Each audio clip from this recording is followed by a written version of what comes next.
What's up guys? Ngayon po may tanggap po tayo isang Samsung S23 Plus na po customer. Bigla na lang daw nagkalinya kaya automatic ay hinanap niya po yung shop po sa Farmers Plaza para ito po ay masolusyonan. At automatic naman meron po tayong available niyan pag Samsung high-end po.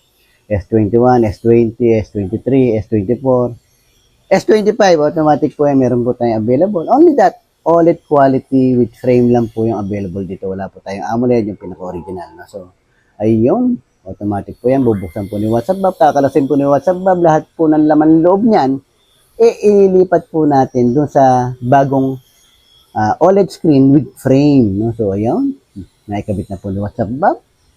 So, automatic yan. Pagkakabit natin, i-double check natin yan para pag binigay po natin kay Tumer, wala nang matagal na check yan. So, automatic yan. Yung chinek-check niyo. So, Bob, ito na po ang finished product. So, automatic yan. Pati fingerprint po, gumana po.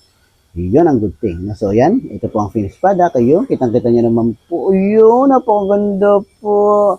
Dito lang po yan. Sa shop ni WhatsApp Bob, sa 4th floor, Farmers Plaza, stall J007, J008. See you guys. Bye.